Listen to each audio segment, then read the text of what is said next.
morning. Well, here we are another day. It's Sunday, May 3rd, 2020. God bless us all. And I'm the Wandering Jew, and my good friend, Rabbi Levi Cunin, is the practicing Jew. And there's a great distance between the Wandering Jew and the practicing Jew. I'm learning about that distance as we speak every day, or hope to speak every day.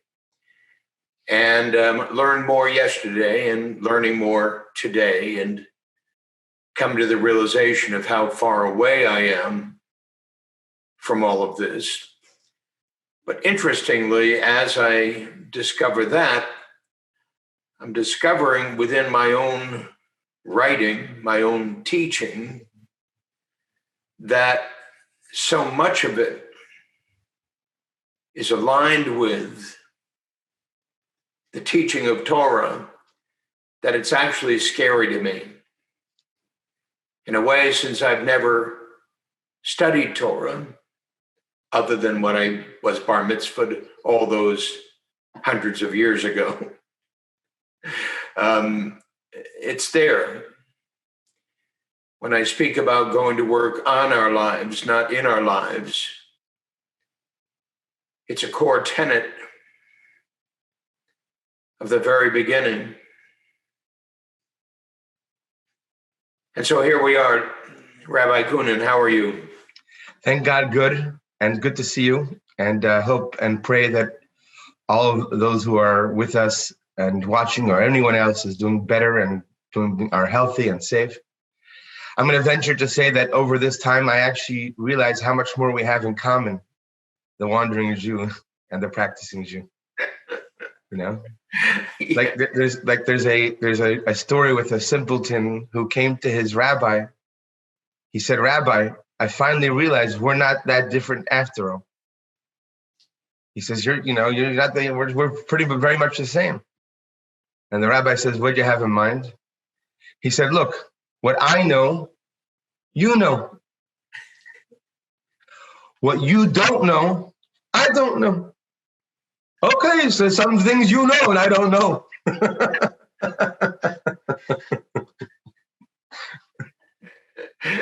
Yes. And that is really the truth, because, even as a practicing Jew. Come in closer, I can't hear you. Even as a practicing Jew and dedicated to the ways and teachings of the Torah, it's so powerful how much focus is on that which we don't know, to the level of surrender, so to speak. And as much as we learn and study, the more it's meant to bring us to that space of that we don't know, which is so beautiful, because that's our job, is to know. That's our job, is to know. That's what we're given uniquely than any other creature on this planet, that we have a possibility to pursue knowing, and that's something that begins with that knowing, which brings about the similarities that we all have. So it's good to be here with you. And what's on your mind? So when you say it's to know, and to know what we don't know, and essentially to close that gap. To know what we could know. To know what we could know. And to also acknowledge that which we don't know. Yeah. And it's a constant cycle. But the ultimate times of the future, the time that we talk about Mashiach, is described as the human species being filled with the knowledge of Hashem as the ocean, as the water covers the seabed of the ocean. So what that really means is that what happens to us individuals is everything changes once we know. Like I gave an example to you the other day about, imagine somebody comes to you and tells you all different types of things that pushes every one of your buttons. But before you react, you find out that person was hired by your best friend and he's just an actor. Now you know. So now that you know, it changes everything about that experience. And that's true about everything. So what we're lacking is the fact that we don't know. And that's why the Talmud says there's no poorer person than a person that doesn't know. So poverty and wealth is described in terms of knowing, in terms of knowledge, because it contrasts, he says, there's no wealthier person than a person who knows. So our time that we have now, we are gifted with a possibility to pursue knowing. We're gifted with a sensitivity to truth if we decide to choose that. And we have the ability to satiate our minds with knowledge that takes us from one level to the next level. Moses, for example, being at the highest of which, the great tzaddikim being at very, very high levels, and the rest of us on a journey to go through the questions and the understanding and the study, etc. So that's knowing is what changes who we are and how we behave naturally. So if that's the case, and what you just said is at the heart of Hasidus, I assume, on our way to know. And the ultimate knowing is when it's manifest in our actions. Yes. So if a person now knows how the divine energy works and the importance, for example, of giving charity, he could know it as much as he knows it. But if a person asks him for charity, if he has a possibility to give charity, doesn't give charity, then he obviously is missing in that knowing. Because knowing has a sense of clarity that's similar to seeing. When you see something, you know it. You don't have to, you know what you saw. Maybe you don't understand it, but you know what you saw. When you know something, it's described in the teachings of Hasidus as something as you know it. So when you have that, I'm not doing, like when you talked the other day about you stopped smoking, you suddenly knew it. That wasn't for you anymore. There was a clarity there. Anything that compiled in your mind up until that moment came to its crescendo then, and then that took its effect on you. Yes. So there are moments in my life when I see something, apprehend something, experience something as knowing. And in that moment, there's no doubt whatsoever. It's that clear. It's that clear that I know. I don't doubt that I know. It's so compelling as a part of me that there's no going back to not knowing about that. But at the same time, and I gave you an experience of that when I quit drinking, when I quit smoking, etc. I've come to the realization that there's a part of me, I know this,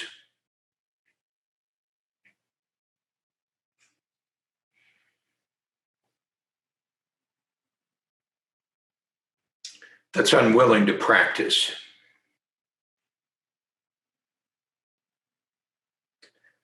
There's a part of me that resists knowing.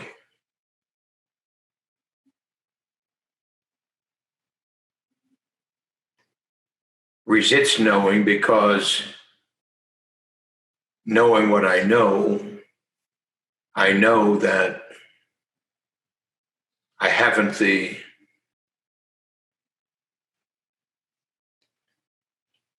I'll call it discipline to persist in what I'm being called to do.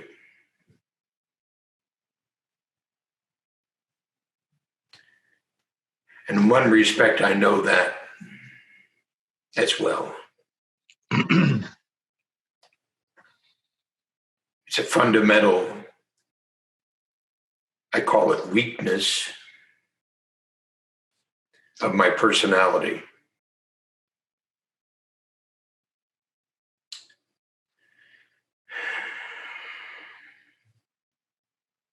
And so when I asked you, what must one do in the face of that,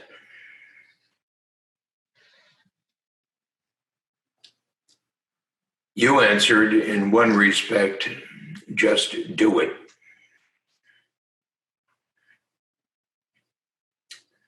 Meaning don't think about it. Don't cogitate it upon it. Don't dwell in it. Just get up and do it. And it will come. At least that's my interpretation. Let me put it to you in a story that my mother told me before I got married. I asked my mother, may she be blessed and be healthy. I asked her, Mommy, tell me something that should stick with me for the years of my marriage. Wait a second. Levi, I want to hear this, please. I asked my mother, would you share with me something that I can have as an anchor in my marriage? So she said, I'll tell you a story. There was once a fellow that had a miserable marriage. His wife was just the worst to him. Anything that she could do to agitate him, she would. And it was getting to a point he couldn't handle it anymore. He goes to his rabbi. He says, he told the rabbi, I don't want to get divorced because in the community it's not accepted, blah, blah, blah. I don't want the kids to get affected, but I don't know what to do anymore. So the rabbi said to him, the Talmud says if a person makes a pledge to charity and doesn't pay it, they're going to lose their spouse. Their spouse will pass away. So the rabbi said, make a pledge to charity, and then you won't pay it. Then you'll expect good news, and you'll be moving on in life. He said, but very important. For now on, instead of reacting to her negativity, compliment her on everything. When she serves you the food that you hate, and it's cold and it's burnt, tell her how delicious it is and how thankful you are for what she did. Like this, she won't suspect that you gave the pledge because you had a plan. And sure enough, he makes the pledge and he goes home and he does exactly what the rabbi did, and he starts tells him to do, and he starts complimenting her, etc., etc. After 2 weeks, one day he's out and she's like sitting in her room and she bursts out crying. And she's like, why am I treating him? Look how hard he's trying to be there for me. Why am I treating him that way? So she decides to go and prepare the dish that she knows was his favorite dish. She brings candles. She brings music, the one that her husband loves the most. She has someone take the kids out. And now her husband comes home and he's shocked. And the sparks of their first times together were rekindled. And suddenly they came back to be madly in love. And now the guy went to the rabbi. He goes, Rabbi, I don't want her to die. He says, okay, so you're going to have to pay your pledge. But the story is very, very similar to our relationship with Hashem. It's sometimes a commitment to do something. Not sometimes. It's part of the way the energy is. The energy is that way. We could talk about it, you could learn about it, but the fact is that when we start even one mitzvah, just one mitzvah, person starts to put on tefillin, take 5 minutes every day, whatever the mitzvah is, learning Torah, and a person sticks to that reciprocal feeling comes in, which is why King David, as I shared with you in the past, says, taste and you will see that Hashem is good.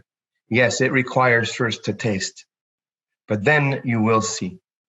And that's part of the journey, and it's part of the struggle of who we are. And to say one thing directly relating to what you mentioned, the Torah has many levels, which we should talk about on a different day, of understanding. And in that, there's wonderful mystical interpretations.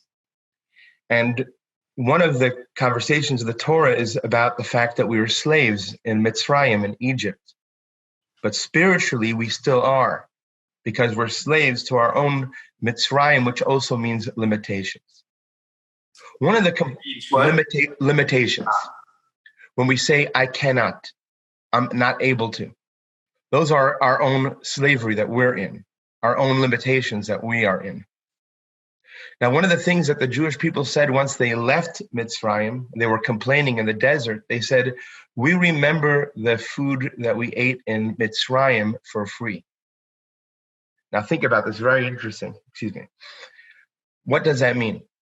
So the Kabbalah tells us the following, that the dark side is ready and willing to give us energy for free. What do I mean by that?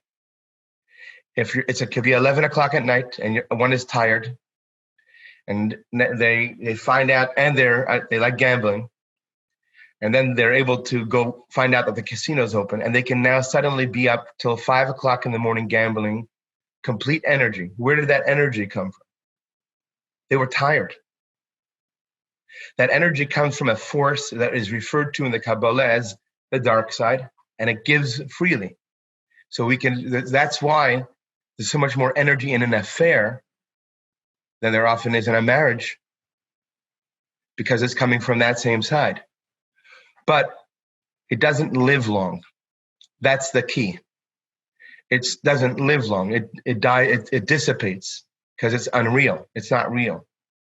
So there's a part of us within us that it seeks immediate gratification. That's who we are as human beings. That's our natural form. And immediate gratification doesn't like discipline, because there's no immediate gratification necessarily in discipline. But that's what we said as Jewish people when we left Egypt, and it means spiritually the same today. We remember the free energy that we had while we were slaves, while we were in Mitzrayim. So this is a struggle that we all have, to be able to stick to something, knowing that just like with a marriage, it takes work, but then the returns are beautiful. There's something that's very real and authentic there. And that's also true in our relationship, our personal relationship with Hashem.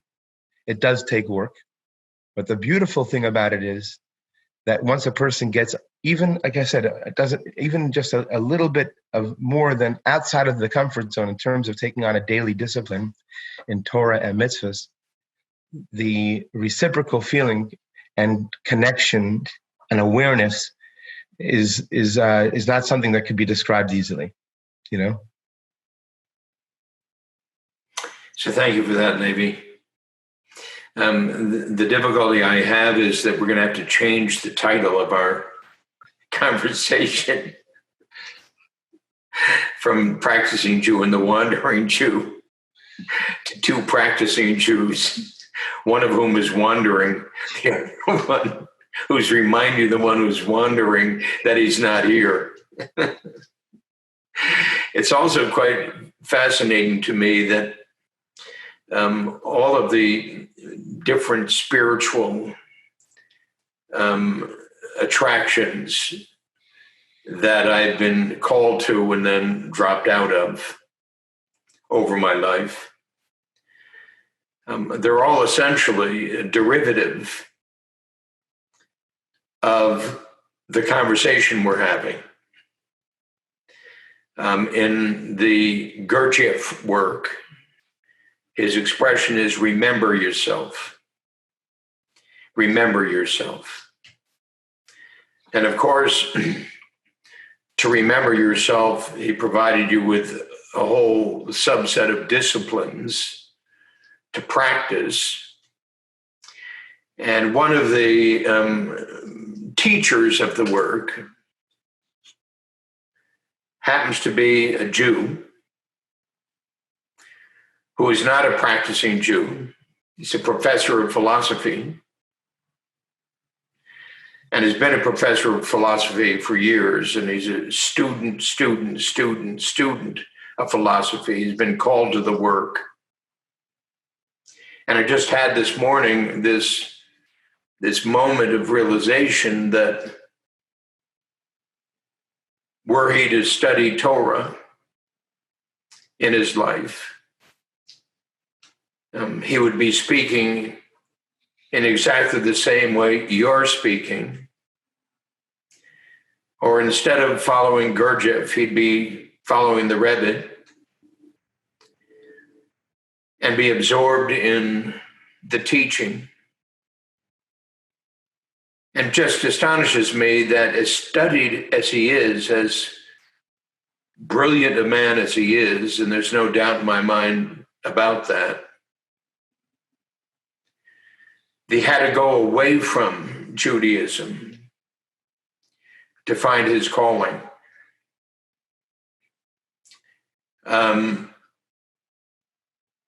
Explain that to me. I don't know his history. You don't know? I mean, I don't know. Did he ever study Torah as a young boy? I'm sure he did. I don't know. I could call him and find out. No, my guess would be is that he most likely did not. And there was a period of time in Jewish history where there was a breakaway in the Jewish community that decided that it was too difficult to live as Jews, and it was too difficult to live as Jews, and decided that they needed to integrate into society. So they purposely did not bring their children to study Torah. They were called the enlightened ones, the maskilim. You could read about them, but so there was a lot of after effects of that, which, people like Freud, for example, Freud actually had a great admiration for Torah, but he was completely unaware of the teachings. He didn't have the depth of the teachings in Torah. So the reality is that the time of history, unfortunately, the children were robbed of the teachings of Torah, and as a result of it, it manifested in other ways. I will tell you right now that Einstein only came to acknowledge his belief, I believe, later on in his life. But if he would have studied Torah, the Einstein that we know would have been imbued with much knowledge that the Torah talks about on that very field in a deep way that I don't understand, but I just know of because I've read articles about it. So it's true but this is the way of the world, and I know we're over our time right now. But the founding fathers of this country established it on the teachings of Torah. The tort law that's running our court system. So much of it is in the Talmud. So it's the way that it was meant to be, because that's the way it happened, and everybody plays their role, and here we are. It was the way it meant to be because that's what happened. Correct. And that's what happened meaning once something happened, then you just we have to embrace it, that's what was meant to be, that perhaps the person had to share ideas to help people resonate with ideas in Torah. Who knows? Our souls come back many, many times. We are here. Our souls have been here many times. And each time it has a focus on where its energy is meant to shine. And that's what our Maker knows, and what's going on in the heavens. That's something that we could only guess about. Well, wonderful, Levi. Thank you for that. Thank you for sharing with me what you shared. Is that this week's, or was that last week's? That was last week's, but I'm going to share with you the teachings. It's from the Daily Wisdom, and I will shoot you a teaching for each day, so you'll see that will be a good start. Wonderful. So was that for a day? Each one of those was a synopsis of a teaching from something from that particular day. I got it. I got it. Okay. So I hear what you're saying. And if you'll do that, I'd appreciate it. For sure. And then we'll both be practicing Jews, me in a teeny tiny way, and you are walking me through it in front of everybody. There you go. So, ladies and gentlemen, thank you very much. When I'm looking down, I'm actually looking at my my screen at Levi. I'm now looking at you, and there's a difference, as you see, when I look there and I look here. And you may be wondering what I'm doing when I'm looking here. I'm looking at Levi's face. So because I can't see Levi when I'm looking at you, I feel disconnected from Levi. I'm looking at his face. So here we are. I'm just describing what happens when I do that. And it may seem that I've got absolutely nothing in my face, but my face is imbued with Levi's face and his charming smile. So Baruch Hashem, here we are, a Sunday. We'll see you tomorrow on Monday, and tomorrow may be Thursday as far as we're concerned, because this has to be uploaded in order for you to see it. See you tomorrow. Bye-bye.